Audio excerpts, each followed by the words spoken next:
Welcome to Flex Perspectives, where I interview the thought leaders, innovators, and executives shaping the future of flexible work. Flex Perspectives is brought to you by the Flex Index, the world's most robust source for full-time, hybrid, and remote work requirements. The Flex Index represents more than 4,000 companies, 25,000 office locations, and 100 million people. It's a great place to start if you're looking for your next flexible work career opportunity. Hello, and welcome to the Flex Perspectives podcast. I'm Rob Sadow, CEO and co-founder at Scoop. Today, my guest is Brian Elliott, co-founder of the Future Forum and author of How the Future Works, leading flexible teams to do the best work of their lives. Today, we're going to dive into three critical topics that every people executive and people manager will want to hear about. First, top-down return to office mandates. Brian is not a believer. Hear why team-level agreements are a more impactful approach and how to implement them. Two, for people managers, how to transition from managing based on inputs, like time spent in the office, to outcomes. And three, reducing meetings, how to implement reducing the number of meetings you have and get more confident at working asynchronously. But first, Brian, welcome to the podcast. Thanks, Rob, for having me. It's great to be here. So you've been on the cutting edge of new work practices for a decade, at least at this point. First at Google and at Slack. What's led to this fascination about how people work?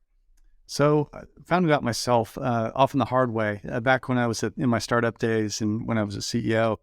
That whole phrase, culture eats strategy for breakfast, has always been true. And I kind of learned it the painful way back in those days about what it takes to build successful companies is really successful teams and successful teamwork. And so what's changed for the past couple of years is all of a sudden we've thrown open a whole lot of questions about conventional wisdom about where, when, and how work gets done that we should have been questioning for years, but people are much more open to rethinking new ways of working. So I spent the last 3 years with a team of folks looking at both research that we've conducted ourselves and others have done around what's working and not for people inside of organizations, and talking with companies in a broad range of industries about what's working for them and what's not.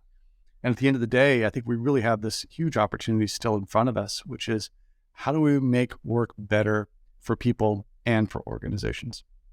That's great.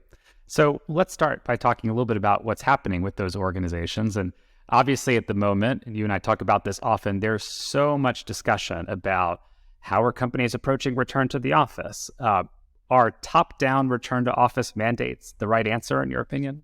In a word, no. Top-down mandates, the sort of, 3 days a week, Mondays, Wednesdays and Thursdays, or 4 days a week, everybody needs to be in the office because don't work terribly well. Now, first of all, the because usually involves words like productivity and culture and connection. When we look at our own research, what we find is that flexibility for people in where and when they work is a big benefit to productivity. Actually makes it higher, not lower. It actually improves organizations' culture, and it allows people to connect in different ways. Largely that's because top-down mandates really don't show a lot of trust. They don't show a lot of trust in the organization. So we can get into that some more too. But outside of even the evidence, there's really a couple of other core issues. Number one size does not fit all. The 4 day a week in the office mandate for everybody in an organization assumes that your product and engineering teams operate on a similar cycle and cadence and type as your salespeople, as your finance organization. What we really have found in working with a wide variety of companies is finding what fits and works for those different teams is a much more realistic solution and actually speaks to people's needs that actually help them improve their own working lives. The other is that people and organizations have just made massive changes, and you really can't unscramble an egg. So many companies now have teams that are much more spread out than they were in the past. So saying to people 3 days a week that you need to be in the office to be with your team, when your team isn't even all co-located in the same city in the first place, just blows the degree of trust that you've been trying to build up. All of that said, hybrid is what most people want. 2/3 of people in our most recent survey from Future Forum said they want a hybrid setup. They don't want to be in the office full time, but they also don't want to be fully remote. And we're doing very little to actually enable them to do that. Yeah, so it's interesting because you were talking a little bit about teams and how teams often are not co-located anymore. They're spread out. But one of the things that you've talked about a lot that I find really interesting is this concept of a team level agreement. And so what does that mean in practice, especially for these now more distributed teams? So teams themselves have operating norms, whether you know it or not, whether you realize it or not. And a team level agreement is a way of getting at it and articulating how we work together in a much more detailed fashion to make it clear to people what the expectations are. And it's a way to get your team aligned, not just around where and when you work, but how you work together. So we talk about this in the book. There's actually some templates for it. It's on futureforum.com as well. But a team level agreement is really about your operating norms. So a couple of examples. We talk a lot about not just, location, but how do we spend our time together? What's our framework for meetings, right? And how do we make sure that those are productive for people? But we also have boundaries. So one of the things in our team level agreement that we love is core collaboration hours. So my team at Future Forum had 9 a.m. until 1 o'clock in the afternoon as the hours during which we would have our team meetings, one-on-one, cross-functional meetings, all the rest of it. That meant that people knew that they wouldn't be scheduled without being asked ahead of time into something at 3 o'clock in the afternoon. That's really important when you're West Coast based like I am, but you have team members who are on the East Coast. So you're not just indiscriminately dropping 6 and 7 o'clock at night meetings on people's calendars, right? So what do we use meetings for as well as part of what we get into?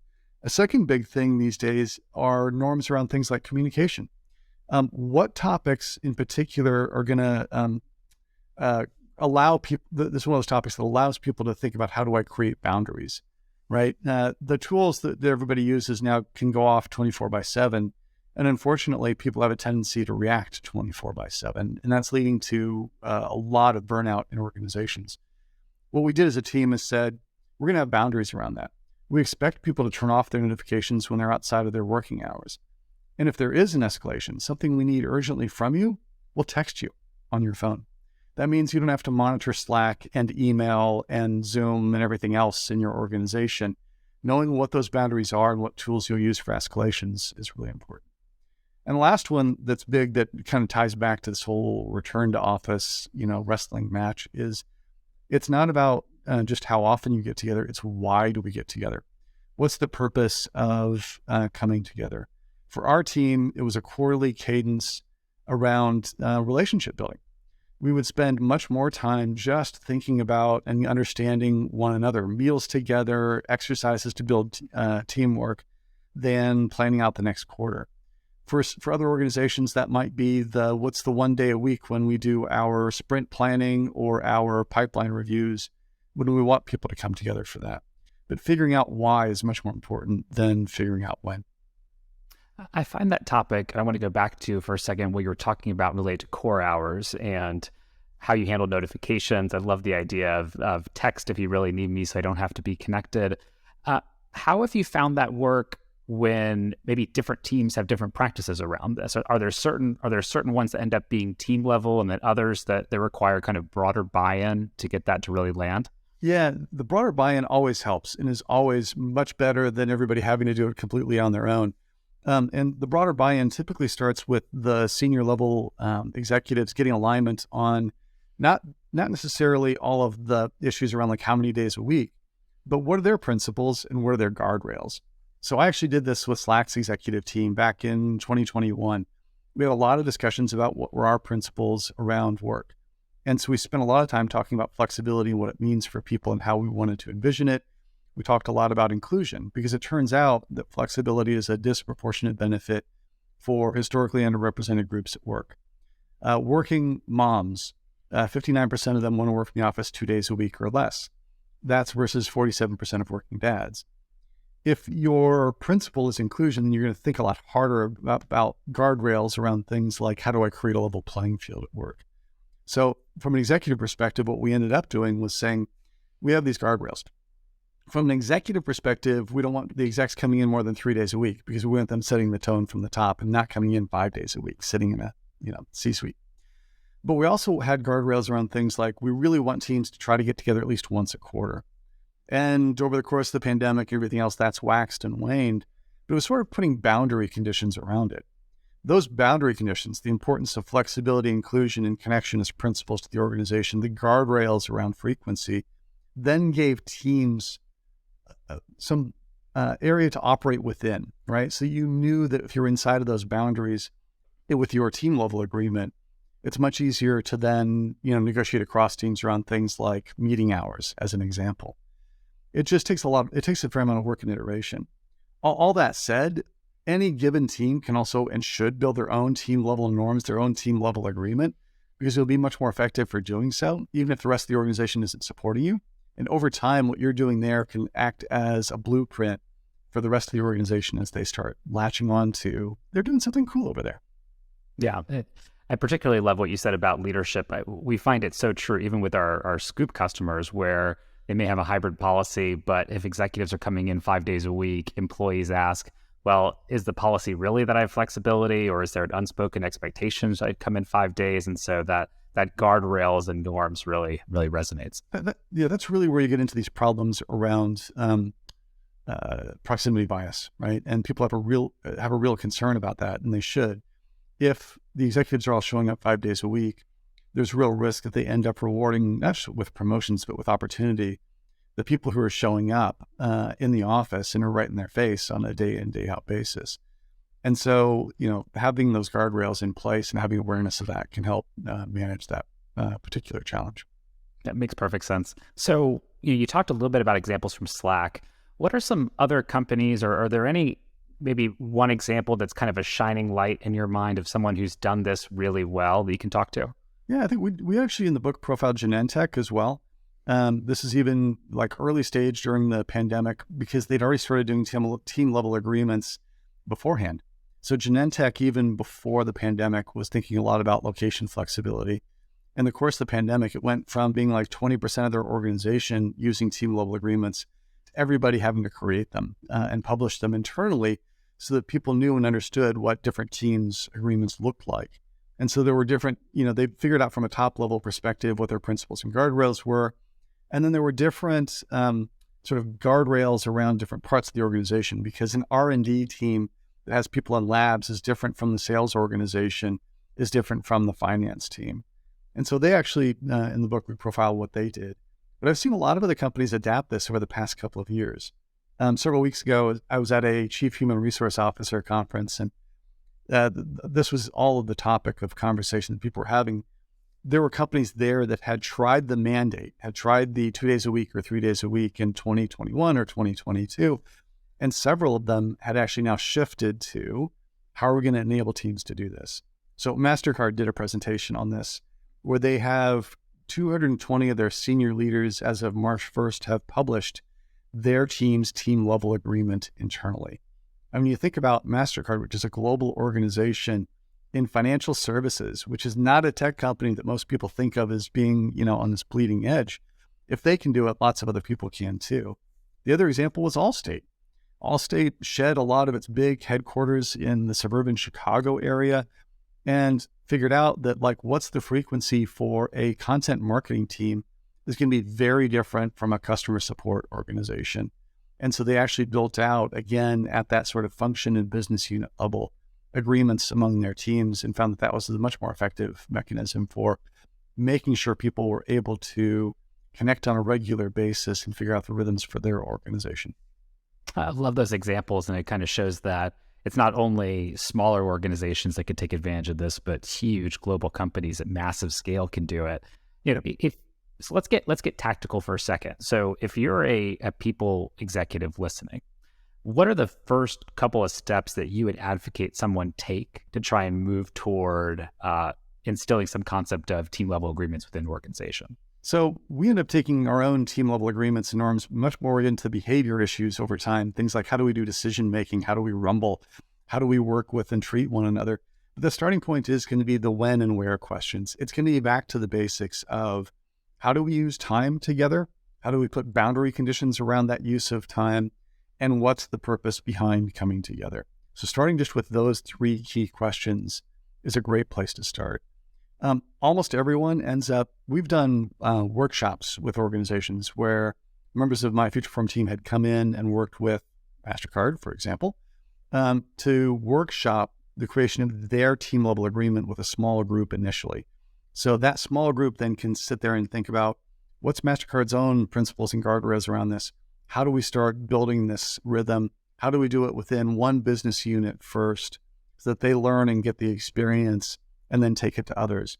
When we were doing this in Slack, it was a combination of my team at Future Forum that had been doing this. Parts of our customer experience team had been doing it, and some parts of our product design and engineering team had also been doing it. So when we actually took the content to the team, it was an aggregation of all three of those. So piloting it out in parts of the organizations being really essential, and then finding a way to support managers in the creation of this.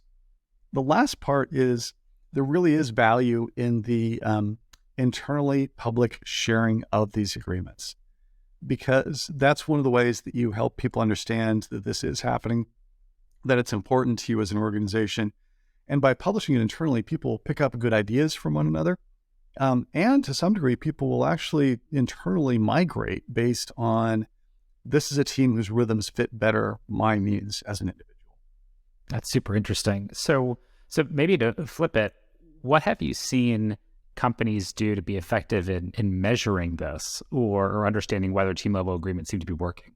I think the measure of it at the end of the day is like the measures that you do for a lot of other things around this, which is, what's my employee engagement looking like?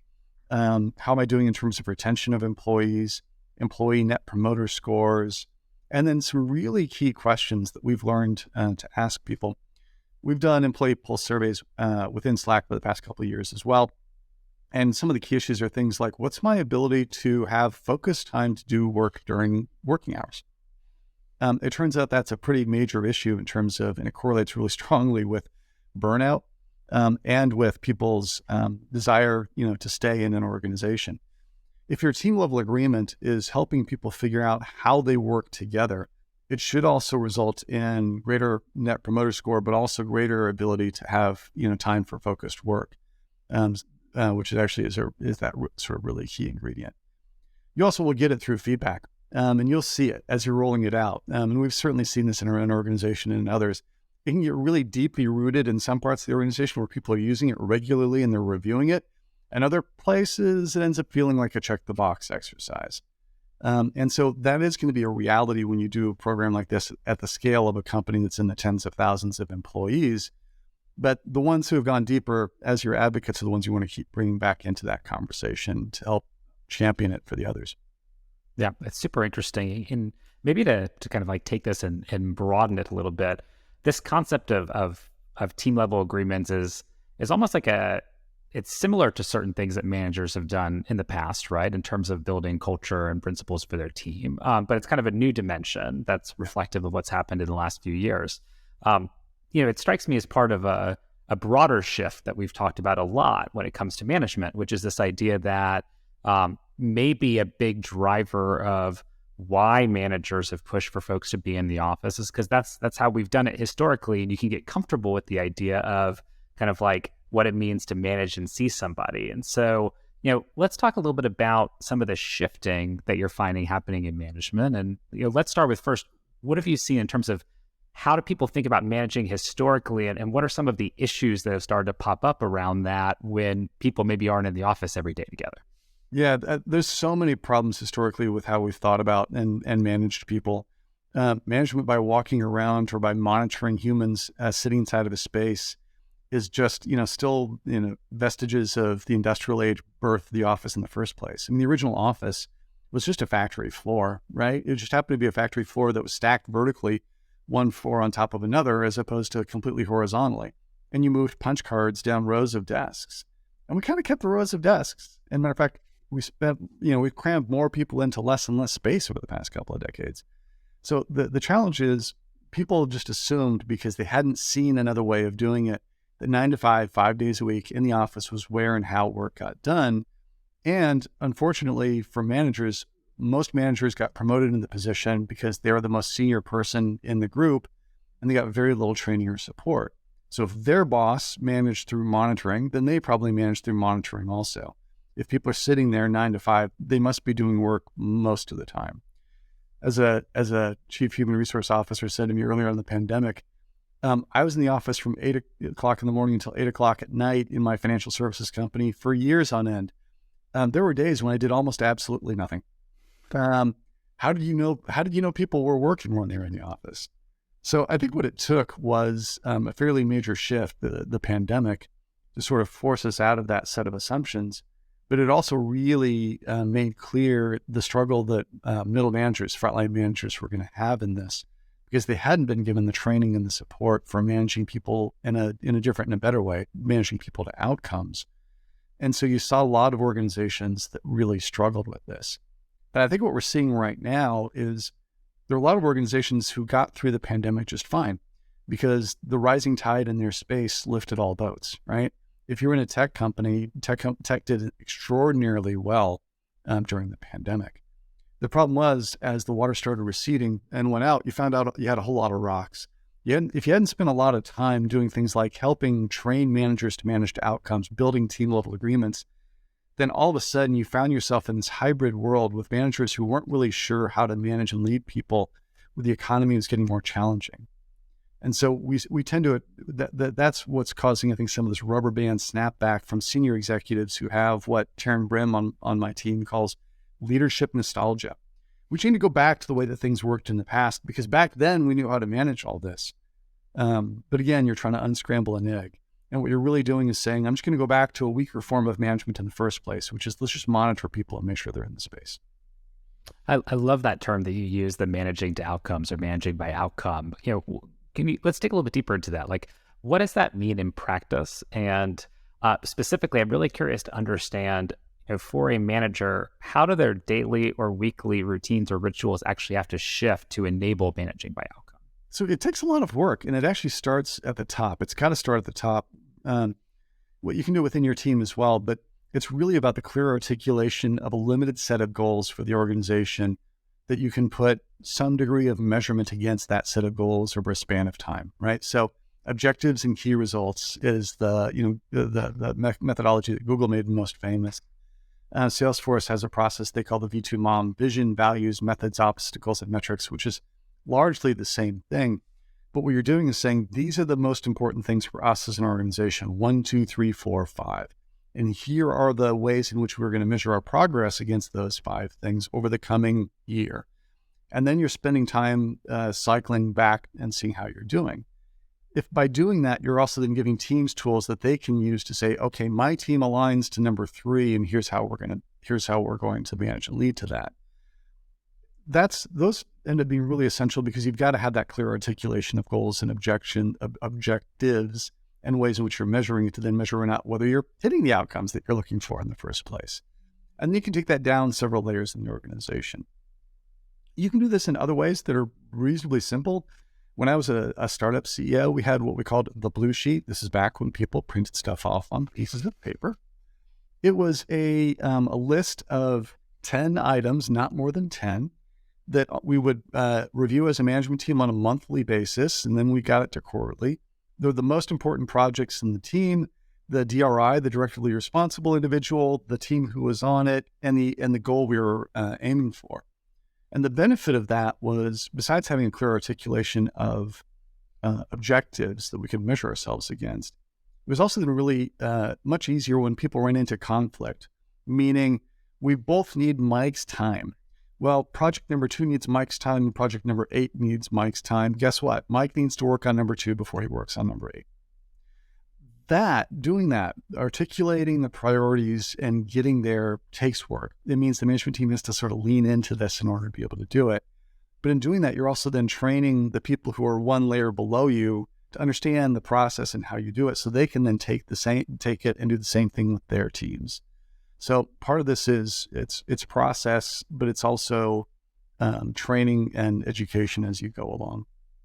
Yeah, it strikes me that it also requires managers and, I guess more broadly, companies to be much more explicit and deliberate around what it means to be successful, right? Which, I think there's a number of organizations and managers that probably have been used to just doing the thing over and over again, and that's what they're expected to do. And this requires a bit more advanced planning and some kind of execution in some ways. So, how do you, thinking back to now the role, for example, of a people executive at a company, maybe thinking about training managers and making this shift, what do you do to help managers think about this differently and start to implement this kind of management approach?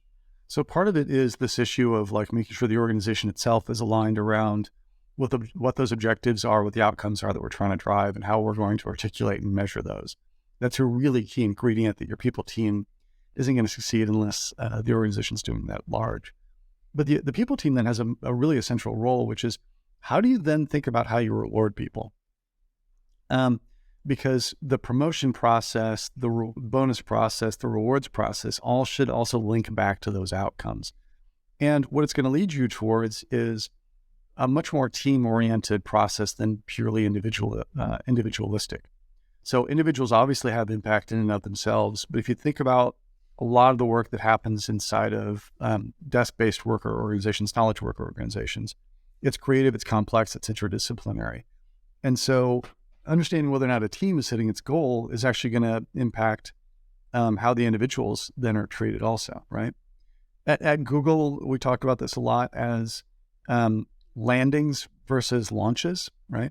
You don't reward a team for launching a product. You reward a team for the impact that it's had. Is it successful? Is it actually hitting the goals that you set out for it?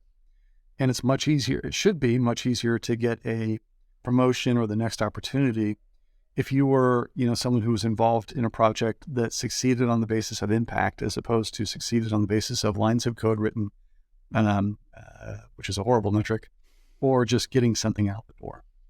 Yeah, it's very interesting because I'm guessing that there's probably not a CEO on the planet that wouldn't like the idea of their teams managing and driving toward measurable outcomes that move the business as an idea, right? But it's a pretty big transition for a lot of organizations to really move that all the way through. You talked a little bit about what are some of the things that you do to start training on that. How do you actually measure whether it's working? Again, coming back to understanding what's happening and allowing yourself to kind of iterate based on what you're seeing over time. So it really does come back to, are you hitting the outcomes that you're looking for as a business?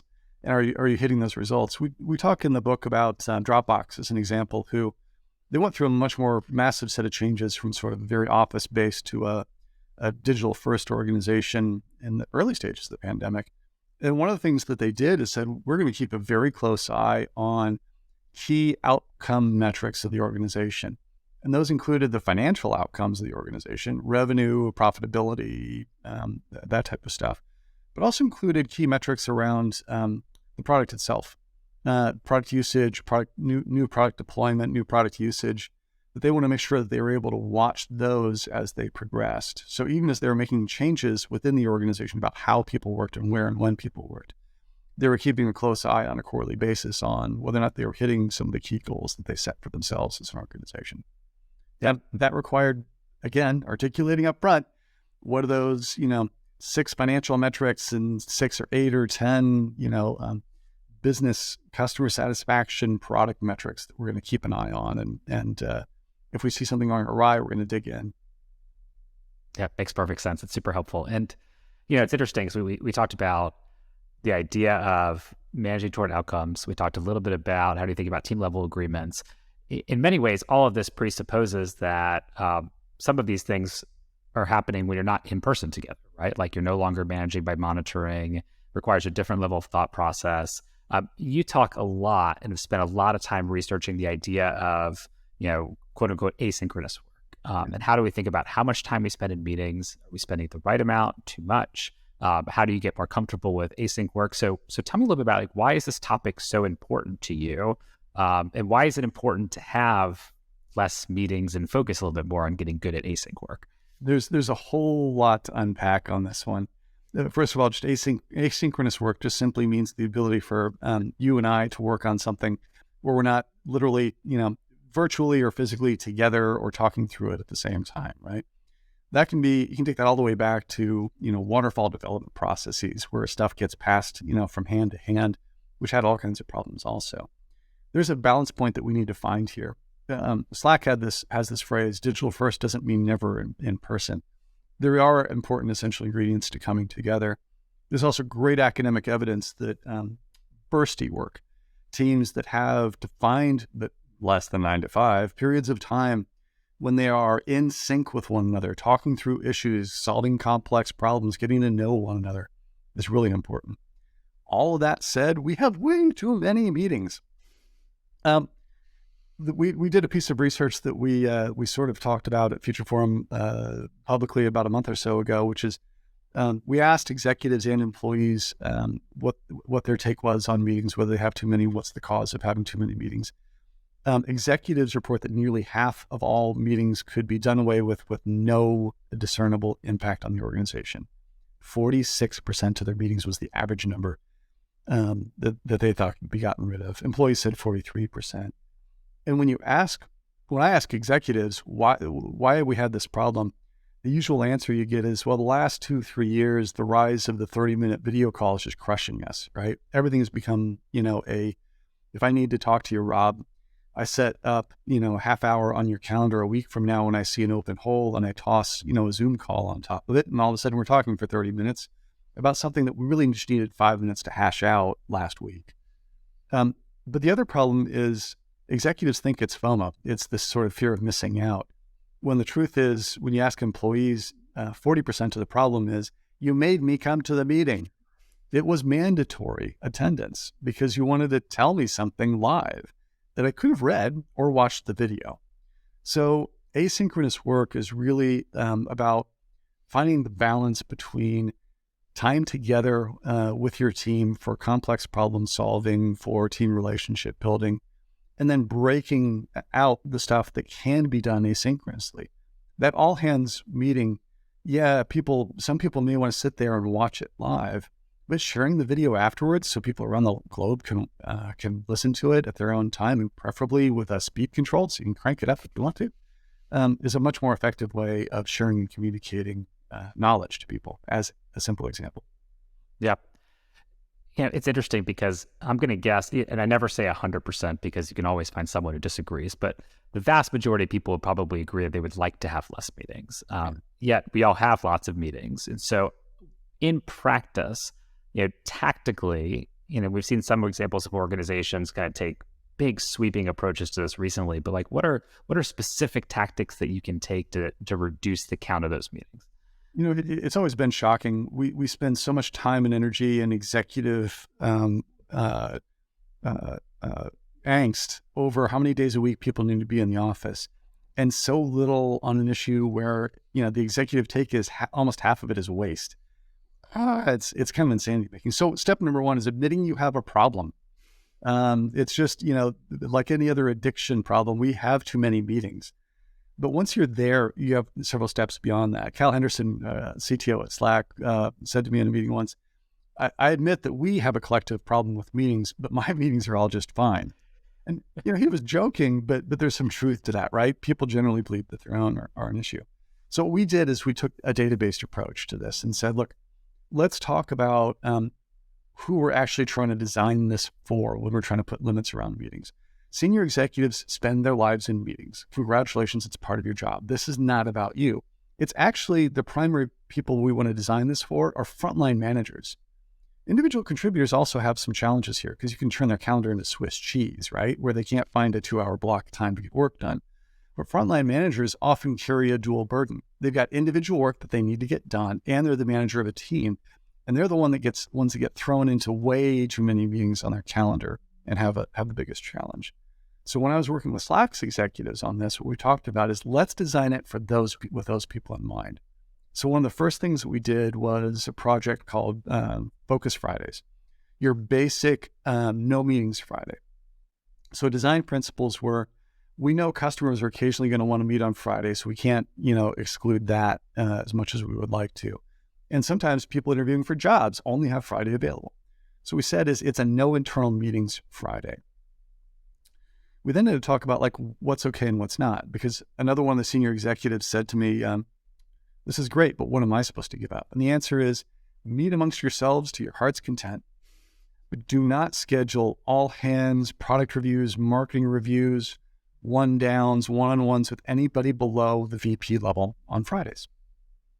And it stuck really well. And that program had 85% of managers saying it is a moderate or significant benefit to them in their time. So really the way to get this going was to say to executives, you all seem to agree we have a problem here. Let's talk about what we're going to do about it. And then what we did is we sort of measured it and looked at it. We kept on looking at people's ratings around things like burnout, focus time, in order to see whether or not we're having an impact, and people's basically happiness with the program itself. Yeah. It's funny because it reminds me of something that we do at Scoop where we started doing a few years ago, instead of just having kind of like everyone still has PTO, right? But we started to do these company days off from time to time, right? And I know you experimented this a little bit at Slack. And one of the interesting kind of byproducts we found of everyone being off was it allowed everybody to kind of like disengage, right? Instead of just a couple of people disengaging and you have to catch up all that work. But one of the things we found we had to do as part of that was say, hey, look, if you want to do work, that's up to you. You can't tell you what to do, but please do it in single player mode. Don't bring anybody else into it. Don't email, don't Slack, right? Like respect other people's time. And that was really productive for us in terms of protecting kind of that experience. I think that's wonderful. That's a great example. And we've wrestled with similar things. I've wrestled with this myself. There's the whole like treat people like adults. And, if you send something to them at 9:00 at night, just make sure they know they don't have to respond to it. I used to be one of those people. And then it was either Sheila or Helen, one of my co-authors, was the first person to say it to me. Brian, that doesn't work, right? I'm like, tell me more. I said, the problem is you send that thing at 9:00 at night saying, don't worry about this. I'm just putting it out there because I happen to be thinking about it. And what you've done is you've got me now thinking about it. And my choice is, do I respond now and get it off my plate, or do I go to bed thinking about it? And so, scheduled send is your friend. Scheduled send in Slack, scheduled send in email. If it's really not important outside of business hours to put that thing out there, don't put it out there. Yeah, that's a great point. That's more challenging for global teams where you're crossing geographies and boundaries. And that's where you got to figure out how you help people just turn it off. But you got to, as a leader, you got to help people have boundaries too. Yeah, and I definitely believe I am guilty of this as well. It's a good moment of introspection for me on this topic. So maybe one last question on this area. So we've talked a little bit about how do you go from a lot of meetings to maybe somewhat fewer meetings. One of the ways I imagine also do that is to be thoughtful about when you create meetings, right? When you schedule and not. Are there kind of like tactics or specific advice you can give in terms of, hey, think about these few things before you schedule and decide if you actually need a meeting for that thing or not?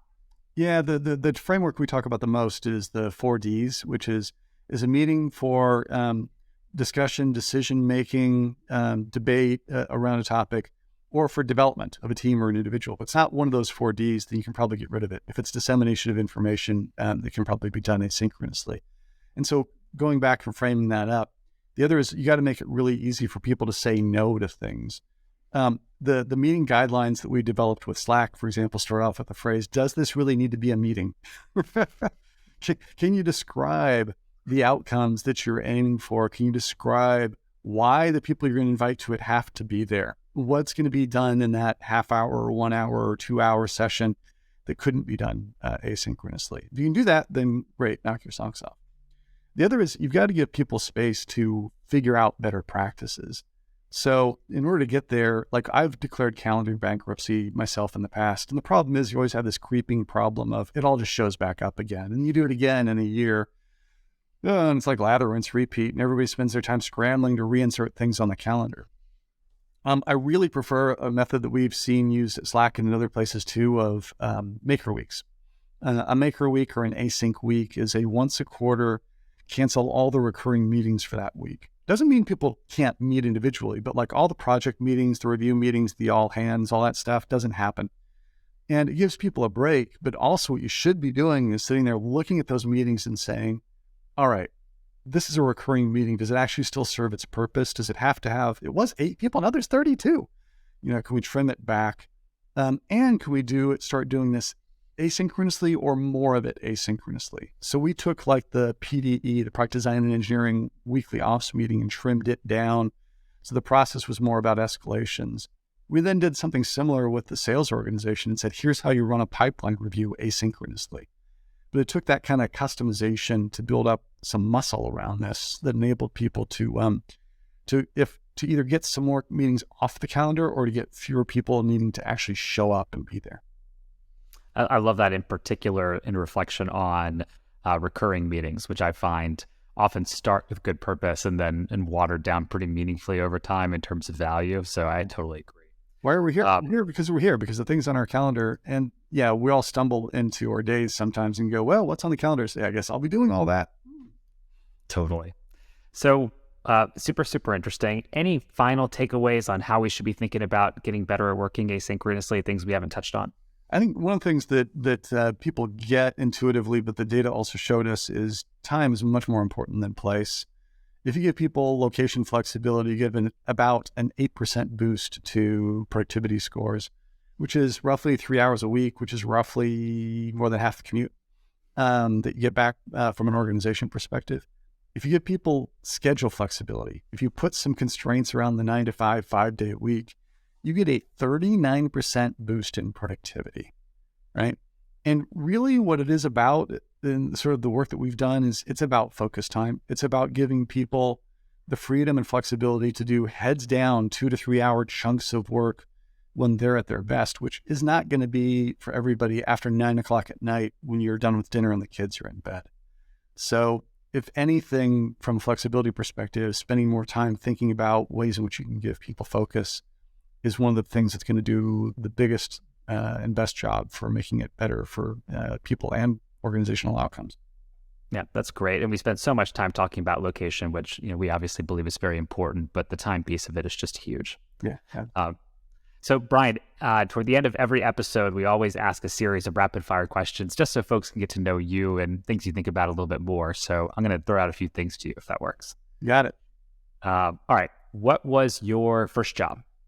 Grocery store stocking clerk. What is the best book you've read lately? I'll go with Creative Act, The Creative Act by Rick Rubin. It's very philosophy and meditative orientation. It's really fantastic. And what's it about?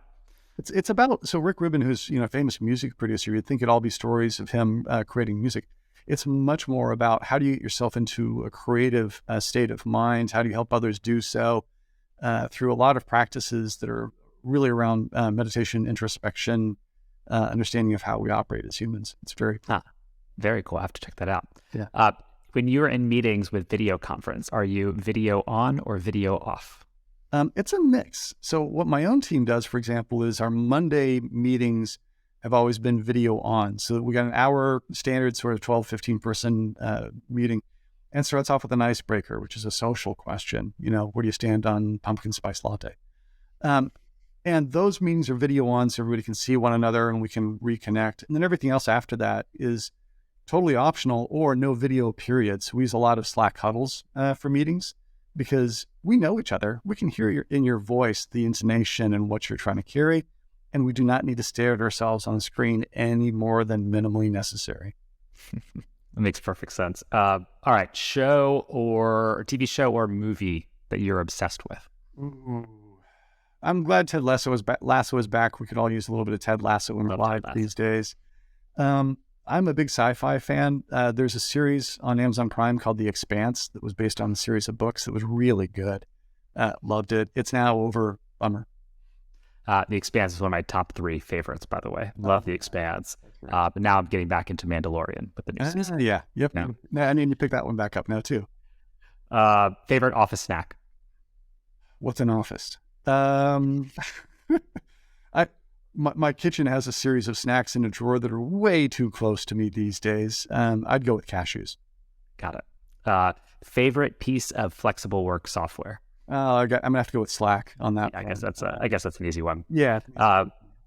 Who is one future of work or workplace thinker that you really respect? Oh man, there are so many. This is an impossible question to pick one. I'll give you a couple. Sadow, Tsedal Neely, Neeley at Harvard Business School, has been doing great work that sits at the intersection of future work and technology for years now. Raj Chowdhury at HBS and Nick Bloom at Stanford both have some of the best data out there, besides the future forum stuff, on academically rigorous studies of why flexibility is a big benefit. I love Darren Murph for the fact that he has spent years just being public prior to the pandemic about how to build a better way of working, like sharing their stuff out there in the world. And the last one is Callie Yost, Cali Yost, Yost. Callie has been doing this for 27 years. She's helped companies think about much more flexible ways of working way before the pandemic and has a lot of great history behind this. Sheila Subramanian and Helen Cupp, my co-authors too, without a doubt. Awesome. That's great. And one final question for you. If our viewers, listeners want to read more or learn more about you, where should they go? So you can find me on LinkedIn. I'm Brian Elliott. Pretty easy to find and locate.